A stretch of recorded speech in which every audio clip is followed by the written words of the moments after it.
बात यह है कि बेला कॉलोनी राजौरी जहाँ पर न्यू बस अड्डा बनाया जा रहा है जो दराल थाना मंडी के लिए, और शायद इस पे छोपियान जो हमारी मुगल रोड से रास्ता जाता है उसके लिए बेला कॉलोनी बस स्टैंड बनाया जा रहा है। ये बस स्टैंड की जगह जो है वो 34 कनाल रकबा जो है वो मेरे दादा परदादा की विरासत है। यहाँ पर हम किसी ज़माने में ताई की खेती जो है वो की जाती थी। एग्रीकल्चर ये लैंड है, आप ये जानते हैं, आप सभी मीडिया बंधु के एग्रीकल्चर लैंड कोई भी जो है उसको बदला नहीं जा सकता, उसका स्टेटस नहीं बदला जा सकता, मगर उस एग्रीकल्चर लैंड को बदल कर ये यहाँ पर बेला कॉलोनी बस स्टैंड जो है वो बनाया जा रहा है। मैं आपको ये बताऊं कि 1992 में जब ये फ्लड आया था तो उस समय ये दरिया दूसरी तरफ बहता था, और उस जगह पर हम लोग यहाँ पर जो है मेरे दादा जो परदादा लोग थे वो यहाँ पर ये एग्रीकल्चर लैंड पे खेती बाड़ी किया करते थे। और हमारा यहाँ आज कागजी रिकॉर्ड में यहाँ पर एक कराट भी हुआ करता था जिसमें चक्की आटा पीसा जाता है। जब ये इशू उठा तो उसके बाद यहाँ पर आज़ाद असद साहब यहाँ पे डिस्ट्रिक्ट डेवलपमेंट कमिश्नर हुआ करते थे, तो उस समय यहाँ पर एक सर्कस लगाई गई। वो सर्कस अरुण शर्मा नाम के व्यक्ति ने जो है वो लगाई थी। उस समय मैंने कोर्ट में एक एप्लीकेशन दायर की थी। ये एप्लीकेशन है 7/6/2019 को हमने एक एप्लीकेशन लगाई अरुण शर्मा के नाम पे, और वो हमने को स्टेटस लिया। उस समय भी हमें कोर्ट की तरफ से ये डायरेक्शन दी गई और कहा गया कि ये लैंड जो है वो स्टे रहेगी, और अरुण शर्मा के खिलाफ हमने कोर्ट में केस किया। हमने अरुण शर्मा से सिर्फ यही पूछा कि लैंड हमारी है, आप यहाँ पर ये कैसे सर्कस लगा रहे हो। उसके बाद इस अरुण यहाँ पर कोविड रहा, कोविड के बीच में अरुण शर्मा यहाँ से चला गया किसी तरह से, और ये केस हमारा नहीं हो पाया। लेकिन जब ये दूसरा केस हमने म्यूनसिपल कमेटी पे 25/2/2021 पे लगाया, उसके ये कागज़ मौजूद हैं, और हमने यूटी गवर्नमेंट के जो कमिश्नर सेक्रेटरी हैं अर्बन डेवलपमेंट अथॉरिटी के उनके ऊपर, और डायरेक्टर अर्बन लोकल बॉडीज़ के ऊपर, और डिप्टी कमिश्नर राजौरी और ईओ म्यूनसिपल कमेटी राजौरी के खिलाफ हमने ये एक एप्लीकेशन जो है वो दायर की कि यहाँ पर ये लोग जो है वो बस अड्डा यहाँ पर बना रहे हैं। खसला नंबर 117, 118 और 118/1 ये 3 खसले हमारे हैं, और बस स्टैंड के बीच में 17% जो ज़मीन है हमारी बीच में आ रही है। मिलजुल कर ये इस लैंड को कैप्चर कर रहे हैं, हमसे नहीं पूछा गया, जबकि ये दादा परदादा की विरासत थी, हमारी अपनी मालकी ज़मीन है। और यूटी गवर्नमेंट के अंदर भी और यूटी से पहले भी मालिकों का सबसे ज़्यादा हक बनता है, और आप किसी भी मालकी ज़मीन को ऐसे नहीं छीन सकते जब तक आप मालिक से नहीं पूछे। उसके बाद मैंने एक RTA लगाई 24/3/2023 को, और इनसे एक जवाब मांगा एज ए मीडिया पर्सन कि ये आप लैंड किसको बेच रहे हो, आपने ये लैंड किससे खरीदी है, आपके पास इस लैंड के क्या कागज़ हैं। मैंने सभी ये RTA लगा के इनसे पूछा, लेकिन इन्होंने मेरे से टाल मटोल किया, और जब भी मैं जाता रहा ये मुझे टाल मटोल करते रहे। उसके बाद जब मैंने मैडम से बात की जिसको मैंने RTA दी थी, तो मैडम ने मुझे कहा कि इनके पास लैंड का कोई रिकॉर्ड मौजूद नहीं है, इसलिए ये लोग आपसे टाल मटोल कर रहे हैं। इसके बाद मैंने मेल के थ्रू फर्स्ट अपील और सेकंड अपील की भी की, और उसके बाद भी मुझे कोई इसका जवाब जो है वो नहीं मिला। उसके बाद मैंने LG ग्रीवेंस सेल में भी एक एप्लीकेशन जो है वो दायर की। इसके साथ साथ मैं आपको बताऊं कि 22/3/2022 को मैंने एक कमीशन मुकर्रर कराया, जिसमें एक पटवारी, नायब तहसीलदार, और उसमें 4 लोगों ने मुझे कमीशन की ये रिपोर्ट दी। और ये खसला नंबर आप देख सकते हैं यहाँ पर, ये इन्होंने ये जो है इसमें दिया हुआ है 117, 118 और 118/1, ये इन्होंने मुझे कमीशन की रिपोर्ट भी जो है मेरे पास दी है। इसके बावजूद इन्होंने क्या किया, कुछ दिन पहले ई-टेंडरिंग की, और ई-टेंडरिंग करके लोगों को गुमराह कर रहे हैं। मेरी उन तमाम लोगों से अपील है जो लोग वहां पे दुकानें खरीद रहे हैं बिड के द्वारा, मैं उन लोगों से ये कहना चाहता हूं कि ये कोर्ट में हमारा केस चल रहा है, ये कोर्ट में इशू है। आप लोगों को बेवकूफ़ बना के म्यूनसिपल कमेटी राजौरी या आप लोगों को बोल रही है कि आप जगह लो। ये सरासर गलत और सरासर गैर कानूनी तरीके से ये लोगों को जगह वहां पे दे रहे हैं, जबकि बेला बस स्टैंड राजौरी का केस जो है कोर्ट में 2019 से चल रहा है। लोगों से सिर्फ पैसा हड़पा जा रहा है, क्योंकि म्यूनसिपल कमेटी राजौरी को सिर्फ 2 महीने 3 महीने रह गए हैं, और ये पैसा इकट्ठा करने के चक्कर में लगे हुए हैं। इसके साथ साथ मैं आपको और भी कागज बताऊं कि जो लोग ये म्यूनसिपल कमेटी अगर कहती है कि हमारे पास कोई इसका रिकॉर्ड नहीं है, तो जब हमने केस किया था ये 2/3/2021 को, तो उसके बाद म्यूनसिपल कमेटी में हमने एक एप्लीकेशन दी, और म्यूनसिपल कमेटी की तरफ से ये रिसीविंग लेटर हमें मौजूद हुआ कि उनको पता है कि ये केस जो है वो चल रहा है। इसके बाद मेरे पास ये तमाम जो है रिकॉर्ड मौजूद है। जब JCB लगी थी हमने पुलिस में भी एप्लीकेशन दी थी, ये पूरा रिकॉर्ड मेरे पास पड़ा हुआ है, जो भी अगर कोई चाहे तो वो चेक कर सकता है। इसके अलावा मैंने कई अधिकारियों से भी संपर्क साधा, डिप्टी कमिश्नर राजौरी के पास भी गया, ACR राजौरी के पास भी गया, म्यूनसिपल कमेटी के हर अधिकारी के पास मैं गया, उनसे बातचीत की, मगर मेरा कोई हल नहीं निकला। उसके बाद मैं ये लैंड रिकॉर्ड जो अभी ऑनलाइन हुआ है, इसमें भी मेरा पूरा का पूरा लैंड रिकॉर्ड इसमें मौजूद है। ये खसला नंबर 118, 117 और 118/1 ये सारा इसमें ये पूरा का पूरा मौजूद है। मैं सिर्फ और सिर्फ ये चाहता हूँ कि मेरे साथ इंसाफ किया जाए। आज 25 सालों से मैं मीडिया लाइन में हूँ और मीडिया की आवाज़ बन के आप लोगों की आवाज़ को उभारता रहा हूँ।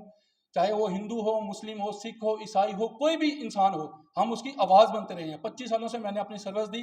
45 साल से मेरे पिताजी पेंटिंग का काम पूरे राजौरी शहर में कर रहे हैं और लोग हमारी फैमिली को अच्छी तरीके से जानते हैं। मुझे मजबूर किया गया, मुझे दबाने की कोशिश की गई, मेरा लैंड जबरन हड़पने की कोशिश की गई, जबकि हमसे पूछा नहीं गया। अगर म्यूनसिपल कमेटी को लैंड ही बनानी है तो हमारा नया बस अड्डा बना हुआ है, इस पे क्यों कोई डेवलपमेंट नहीं हुई? इसकी तो दुकानें बिकी थी, आज दिन तक इस पे दुकानें क्यों नहीं बनी? क्यों वहां पे लोग नहीं बैठे? म्यूनसिपल कमेटी के और भी काफी ऐसे काम हैं जो रुके पड़े हैं, वो आप पूरा क्यों नहीं कर रहे? क्यों लोगों की इस तरह से जमीन हड़प रहे हो? मेरा तो कागजी है, मेरा तो राइट बनता है, मेरे दादे परदादे की विरासत है।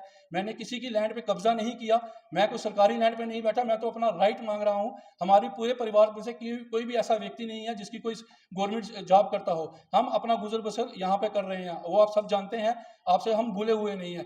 इसके साथ साथ मेरा सबसे बड़ा सवाल ये है कि जब डिप्टी कमिश्नर राजौरी शाहिद इकबाल चौधरी राजौरी में थे तो उन्होंने इस यहाँ पर जेसीबी चलाया था, गरीब लोगों को वहां से निकाला गया, जिन लोगों ने 40-40, 50-50 लाख रुपया देके लोगों से जमीनें ली थी। उसके बाद ये मेरे पास अर्ली टाइम की एक रिपोर्ट है और उसको खासकर मैंने खुद जो है वो कवर किया था। ये 18/3/2018 की ये रिपोर्ट है। उस समय डिप्टी कमिश्नर राजौरी शाहिद इकबाल चौधरी यहाँ पे हुआ करते थे।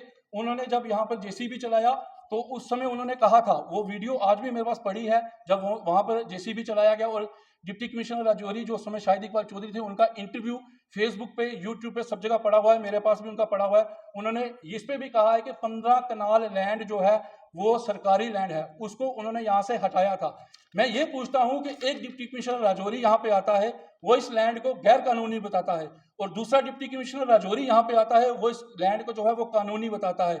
एक डिप्टी कमिश्नर राजौरी गैर कानूनी बता के लोगों को वहां से हटाता है, दूसरा डिप्टी कमिश्नर राजौरी उसी लैंड पे बेले में जाकर लोगों को वहां पर प्रॉपर्टी बनाने का अधिकार कैसे देता है? क्योंकि वो सारा का सारा एरिया जो है वो फ्लड में आता है। कैसे आप उन लोगों को वहां पे रहने देते हो? वहां पे जो दुकानें बनी है वो 70-70 लाख रुपए की, 1-1 करोड़ रुपए की प्रॉपर्टी वहां पे वो बेची गई है। मैं ये पूछना चाहता हूं, जो दूसरे यहाँ पर डिप्टी कमिश्नर राजौरी आए थे, क्या उन्होंने उस लैंड से पैसे खाए? क्या उनकी भी यहाँ पर दुकानें हैं? मैं इसलिए परेशान हूं क्योंकि मेरी अपनी लैंड जा रही है और मेरी लैंड इलीगल नहीं है, लीगली तौर पे है। मेरा राइट बनता था, मैं यूटी गवर्नमेंट के साथ लड़ नहीं सकता। मेरा राइट बनता था कि मैं यहाँ से कोर्ट में जाऊं, और मैं कोर्ट में 2019 से हूं, और उसके बाद से लेके आज दिन तक मुझे परेशान किया गया, मुझे बार बार धक्के खाने को मजबूर किया गया। मेरे पिताजी बीमार हैं, मेरा ये छोटा ब्रदर मेरे साथ है, ये भी पिछले दिनों बीमार रहा, हम डीएमसी में रहे। अपनी परेशानियों से इंसान गुजर बसर नहीं कर रहा और इनकी परेशानियां दर पे दर पकड़ी जा रही हैं। मेरा सिर्फ और सिर्फ यही निवेदन है कि जब तक वहां पर कानून की तरफ से कोई फैसला नहीं आता, तब तक वहां पे ना तो दुकानें बनाई जाए, ना वहां पर लैंड पे वहां पे कोई खरीदे, क्योंकि जो खरीदेगा हम कल उसको भी पार्टी बना के कोर्ट में भी लेंगे, क्योंकि हमने कोर्ट में इस इशू पे स्टे लिया हुआ है। और जो ये बिट लगी है, इस बिट के ऊपर हमने कोर्ट में एप्लीकेशन दायर कर दी है। जिन लोगों ने दुकानें ली हैं उन लोगों से मेरी एक बार फिर अपील है कि वह लोग इसको सोच समझ के खरीदें। अगर वो खरीदते हैं तो कल वो पार्टी बनेंगे। मेरी तमाम लोगों से ये रिक्वेस्ट है कि कल मैं आपकी आवाज़ था, आज मुझे आप लोगों की ज़रूरत है, आप मेरी आवाज़ बने और इन लोगों से पूछें कि ये ऐसा क्यों कर रहे हैं। लास्ट में एक बात मैं ज़रूर कहूँगा कि इन लोगों को भी सोच समझ के फैसला जो है वो करना चाहिए, ऐसे लोगों को हरासमेंट नहीं करना चाहिए। एक मीडिया पर्सन होकर 25 सालों से मैं अपनी सर्विस दे रहा हूं, अगर ये लोग मेरे साथ इस तरह से व्यवहार कर सकते हैं, मुझे दर बदर ठोकरें खाने के लिए ये लोग मजबूर कर सकते हैं, तो ये लोग आम जनता के साथ, एक गरीब के साथ किस तरह से व्यवहार करते होंगे, ये आप सब सोच सकते हैं। मेरी आप सबसे बस इतनी ही रिक्वेस्ट है कि हमें इंसाफ मिलना चाहिए। अमित जी, क्या रेवेन्यू रिकॉर्ड आप ही के नाम पे है या उसे भी चेंज करने की कोशिश? देखिए, रेवेन्यू रिकॉर्ड 1947 से मेरे दादा परदादा के नाम पे चल रहा है और रेवेन्यू रिकॉर्ड आज भी मेरे हक में है, क्योंकि 2022 में मैंने कमिश्नर मुकर्रर कराया था और कमिश्नर की रिपोर्ट मेरे हक में है और मुझे पता है, क्योंकि मैंने साथ में वहाँ रह के वो निशानदेही करवाई थी, मुझे पता है कि मेरी लैंड कितनी है। मैं ये कहता हूँ कि आप जो भी करो वो ऊपर वाले को हाजिर नाजर रख के करो, उस खुदा से भी डरना चाहिए, क्योंकि रब के घर जो है देर जरूर है मगर अंधेर नहीं है। आप जो करोगे वो भुगतोगे, क्योंकि कहते हैं कि कर्म की खेती कभी ना कभी जो है वो फलती है। क्या रेवेन्यू रिकॉर्ड को पर रखकर जो है जबरन वहाँ पे कब्जा करने की देखिए रेवेन्यू रिकॉर्ड चाहे किसी का भी हो, लेकिन जबरन कोशिश की गई है उस ज़मीन को हड़पने की। हमसे नहीं पूछा गया, क्योंकि गवर्नमेंट का एक राइट बनता था वो हमसे पहले पूछे ये लैंड किसकी है, क्योंकि गवर्नमेंट के हर अधिकारी को पता है कि ये लैंड किसकी है। और ये कागज़ बता रहे हैं, लैंड रिकॉर्ड जो है वो सारा बता रहा है, ये सारे के सारे कागज़ मेरे पास मौजूद हैं और हमने कोर्ट में ये दायर की हुई है। और मज़े की बात एक और मैं बताऊं कि आज दिन तक उनकी तरफ से जो वकील साहिब हैं वो आज दिन तक कोर्ट में पेश ही नहीं हुए हैं, क्योंकि उनके पास लैंड का कोई रिकॉर्ड मौजूद ही नहीं है।